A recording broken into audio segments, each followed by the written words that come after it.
Hey buddy, watch this. Hello, Regis Kilbin is the name and Hearthstone is the game, and these are my 5 ways to fix the Mage card Primordial Glyph. Now, the first question everyone should be asking is, why does Primordial Glyph need a fix?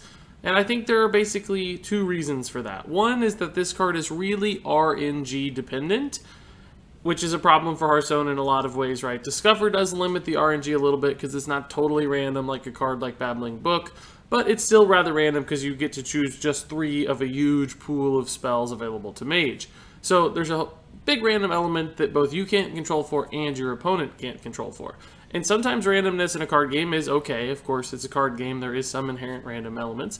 But the problem with Primordial Glyph is that it kind of doubles down on that randomness with the fact that the actual raw power level of this card is just too high. So essentially, when you have that random element combined with a power level that's too high, and put those together, that's a really big issue because suddenly the game is being impacted so decidedly and so heavily by a card which is so random. When the randomness has a smaller impact, I think it's less of an issue and it just kind of gets worked into the game. But when you can do things like pull that Pyroblast right off of Primordial Glyph and just win the game with a 10 damage surge, that's too good. When you can pull the Meteor and wipe out your opponent's board, sometimes that's just too good. So take each of those issues, put them together, and you have a card which is very strong and also feels very bad to lose to, and sometimes even feels awfully guilty to win with, just because you're doing such crazy things with it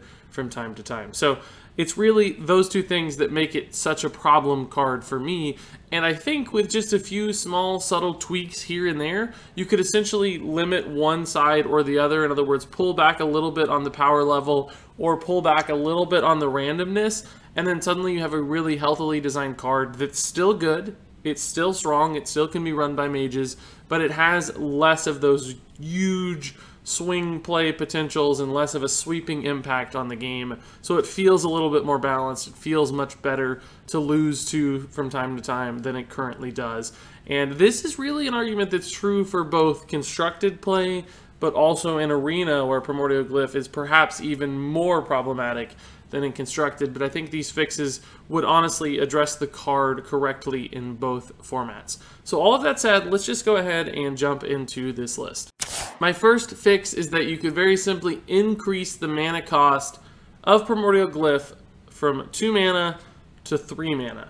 Now that is a 50% increase, which sounds pretty high to a lot of people, but frankly, it's not out of range of what other similar kinds of cards do. Because basically right now what you're doing, you're paying 2 mana for Primordial Glyph and you're cycling it into a new card, but that new card comes at a 2 mana cost reduction, so you're actually paying 0 mana for the privilege of cycling that into a new card, and often a card which you get to pick and that you end up wanting to fit a certain scenario. So honestly, it wouldn't be unreasonable to have to pay a very small price for that privilege, and 1 mana is essentially what that price would be if you upped the cost of Primordial Glyph to 3 mana, because you'd be paying 3, you'd be getting 2 back at a total cost of 1 mana, and that's totally fine. There's all kinds of cards where you do have to pay a penalty just to cycle the card. I mean, for instance, consider the Hunter card tracking. You pay a single mana, you get to pick your card. Now, of course, that's a little bit different because it's not a totally random selection of cards. It's cards from your deck, and that's a little better than is Primordial Glyph. So I understand why the Blizzard Balance team decided to do it this way and decided to cost it the way they did compared to other cards. It's not crazy to set it that way, but it turns out in actual gameplay in real life, it's still a little bit too efficient and a little too dominant. So pulling it back to other cards that do often cost you a single mana to pull off that effect makes more sense to me. And of course, this would have a really big impact on those scenarios where you do get the Primordial Glyph and you need the 10 damage Pyroblast, and you pull the Pyroblast and you can do it in a single turn. So in other words, 2 mana for Glyph and then 8 mana for your Pyroblast. We've all seen those plays. This would reduce that likelihood. It would only change Pyroblast if you had 10 mana, but if you think down the mana curve at any given instance, this would essentially mean that you can't pick a spell at the same cost as your turn and still accomplish it that turn thanks to Primordial Glyph. So, for instance, on turn 7, you can't go in looking for a Flame Strike, right? Because Flame Strike would end up costing 5 mana, and your Primordial Glyph would cost 3 for 8 total mana. So this would essentially slow down all of those same turn kind of spells by a turn, just slowing down the mage on average across the entire course of the game, depending upon what you're looking for. But of course, you'd still be able to go into turn 9 and pick the Flame Strike if you need it. You'd still get the cost reduction. You could still swing in like a hero power as well with a Flame Strike. So there is still the upside of the cost reduction. It still all works. It's just that it slows it down just a tad, thereby, in my mind, balancing the card just a little bit from a power level standpoint.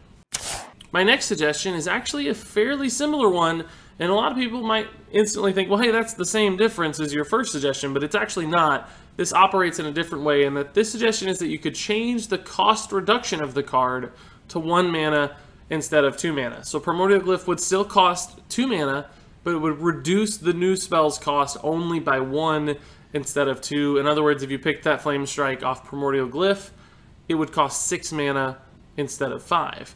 And you know, if you start at 8 mana, that's functionally the same as the previous suggestion, but if you try to load up your Primordial Glyph early, in other words, say you have 2 mana spare on turn 2, and you don't have anything to hero power, so you say, hey, I'm just going to Primordial Glyph, I'm going to get myself a good spell, I'm going to bank that spell in my hand with the cost reduction built in. Sometimes you could get that Flame Strike out on turn 5, and that would be insane, because you could just clear your opponent's board with a hyper-efficient Flame Strike that you banked on that early Primordial Glyph turn. But if you made this change, you couldn't cheat out those spells quite as early as you're able to currently with Primordial Glyph, so you'd have to wait until turn 6 with that banked Flame Strike. You'd still kind of spend the same amount of mana total as my first suggestion, but it does shift the order in how early you're able to cheat spells out if you do bank them in your hand. And I think that would be a really big change, because we've all seen those banked spells that are just waiting in hand. They landed that really cheap Blizzard, and it's just sitting there waiting, and now they're going to destroy your board, or combo out some other card alongside with Blizzard to totally wreck you. And this would just reduce all of those flexibilities and options by a single mana cost, so they couldn't do quite as many crazy things quite as quickly.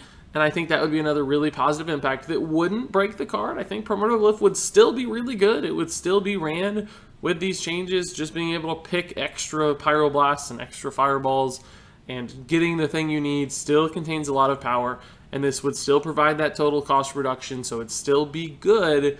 It would just dial back a little bit on how overpowered it can feel sometimes. So as we move on to my third suggestion, I have to say this one might be the most controversial and maybe even the most impactful of all the suggestions. So I'm not sure this is my favorite, and perhaps the number I present here needs to be tweaked a little bit. But for this suggestion, I'm saying that you could limit the pool of options in Primordial Glyph, so the pool of spells that you choose from, to only spells that cost 5 or less mana. In other words, I think the most frustrating spells to lose to from Primordial Glyph are those that are on the more expensive end of the curve for Mage. It's the Pyroblasts, the Flame Strikes, the Blizzards, the Meteors, the really big removal spells, the big damage spell with Pyroblast.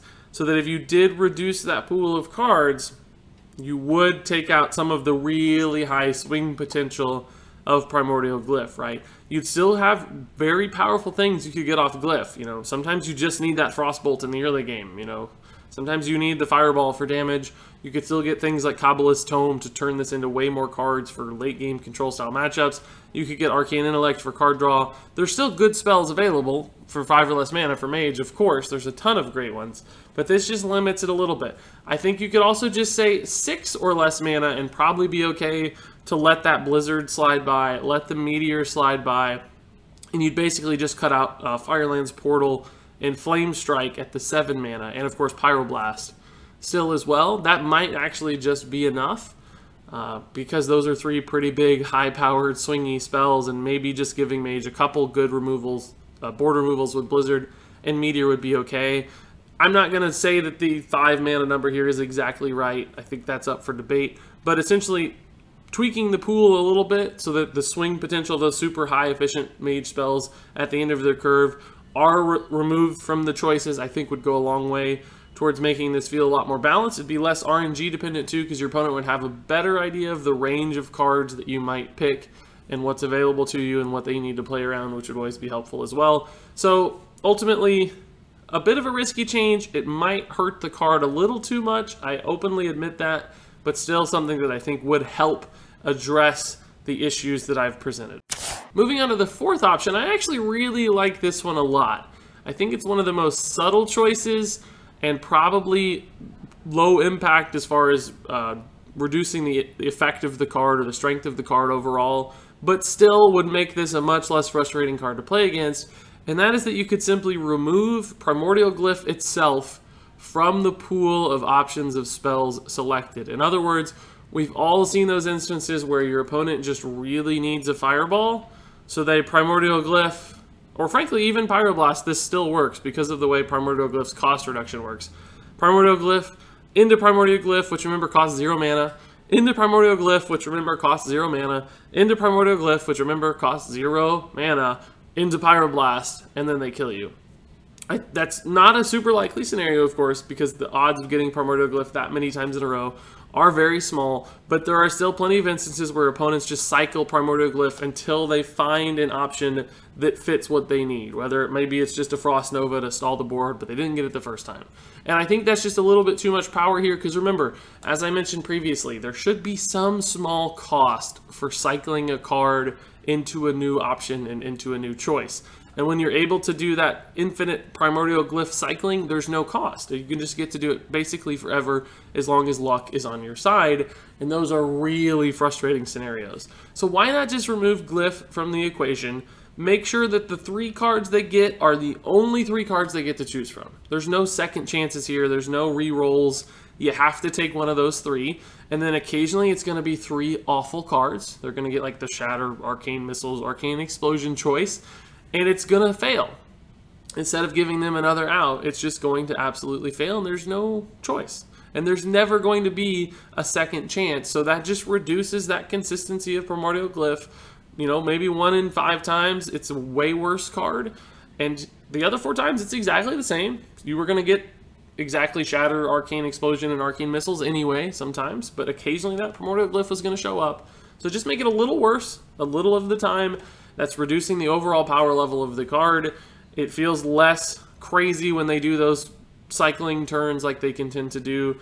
It makes those high rolls less likely where they find the exact card they need. All of which to me would make the card more consistent, reduce its power level just a little bit, and make it a lot more fun to play against. Moving on to my 5th suggestion. This is a really common one, not just for Glyph, but frankly for all Discover cards, and I think it's a great one, so I'd be remiss to leave it off this list, and that is that very simply your opponent could just see which card you select. Instead of right now, what happens is you pick one of the 3 choices, your opponent doesn't know what it is, they have no idea what they're playing against, they have no idea what to expect, so there's 0 counterplay options, they just can't play around it, they have no way to address what happened, which makes you feel very helpless, and it's a bad feeling. If you just showed the opponent what the card is, they get to finally understand what is happening, what's likely to happen, how can they play around it, how can they make smart plays to address that. It doesn't change the fact that you get the extra card in your hand. It doesn't change the fact that you get to decide what's going to be most impactful. So Primordial Glyph stays good in that scenario, but it gives your opponent just a little more counterplay. It makes skill more relevant. It makes decision-making more important instead of just completely relying on blind RNG and just hoping against hope that your opponent didn't get the Pyroblast or didn't get the Flame Strike or whatever it might be. Suddenly it puts more power in the control of, frankly, each player's hands. Because even if your opponent gets to see it, you can still make decisions that kind of influence their play, knowing that they now know. It just puts more power for each person, makes the game feel a lot better, not just for Primordial Glyph, but frankly for other Discover cards as well. So I think this would be a totally fine change, whether it's just for this card or perhaps the entire range of Discover cards. I'm not willing to say that just yet, but for Primordial Glyph specifically, I do think this would be an awesome change that would help fix the card. And there you have it. That's my list, my 5 ways to fix Primordial Glyph. I'm curious what you guys think. Does this card need fixing in the first place? Is it fun to play against, in fact, because it's random and that's awesome and that's what you like out of Hearthstone, or does it totally suck and it's your most hated card ever? Wherever you stand, I would love to hear your take on this card and see what you think about Primordial Glyph. And of course, I'd like to know what you think about my fixes as well. How would you fix this card? How would you improve it? I love your guys' ideas as well, as does the entire community, so please do share those in the comments below. But But until then, thank you so much for watching, and until next time, game on.